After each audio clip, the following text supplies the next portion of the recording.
Bonsoir chers fidèles internautes, bienvenue dans ce JT du Mercato de ce mardi 27 juillet 2021. Sans plus tarder, on démarre du côté des Colchoneros où l'Atlético de Madrid a présenté Rodrigo de Paul. Ce mardi, aux côtés du président Enrique Cerezo, le joueur argentin a pris la pause sous ses nouvelles couleurs. Une bonne pioche pour Simone après l'excellent Copa América réalisé par le joueur de l'Albiceleste. C'était dans l'air, c'est désormais officiel, Mamadou Sakho débarque à Montpellier. Libre après 4 ans et demi à Crystal Palace, le défenseur central international français vient de signer un contrat de 3 ans. L'ancien joueur du Paris Saint-Germain et de Liverpool vient relancer sa carrière du côté de la Ligue 1 française. L'international français Jules Koundé a donné son feu vert à Chelsea. Le défenseur tricolore est au cœur de discussions entre les Blues et Séville et serait prêt à accepter une proposition du club anglais puisque sa condition était avant tout de pouvoir discuter la Ligue des Champions, raison pour laquelle il avait décliné une approche de Tottenham. On rappelle que sa clause libératoire est de 80 millions d'euros.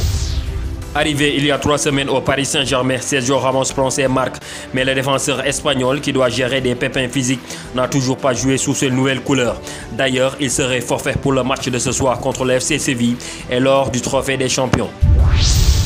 La Juventus veut toujours s'offrir Miralem Pjanic, le joueur qui n'entre pas dans les plans de Ronald Koeman et sur la liste des départs pour alléger la masse salariale du FC Barcelone. Selon les informations de Sky Sport, la Juve chercherait à vendre certains joueurs pour avoir des liquidités pour ce transfert. C'est officiel depuis aujourd'hui, Toby Alderweireld a quitté Tottenham pour rejoindre Al Douaï au Qatar. Le Belge a publié un court message sur Twitter pour faire ses adieux aux Spurs. 6 ans de soutien, merci, a-t-il simplement écrit. Et les Spurs n'ont pas perdu de temps pour cibler son remplaçant. Il s'agit de Kurt Zouma. Le Français ne serait pas contre un départ de Chelsea, selon la presse anglaise. Recruté par l'OGC Nice, Mario Lemina était à l'entraînement ce mardi sous ses nouvelles couleurs.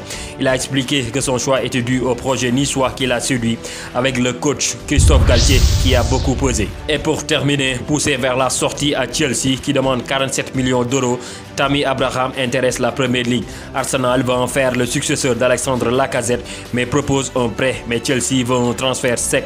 West Ham et Aston Villa sont aussi sur le coup. Voilà chers fidèles internautes, c'en est terminé pour ce JT de ce mardi. Merci de nous avoir suivis. Rendez-vous est pris demain pour d'autres informations concernant le Mercato.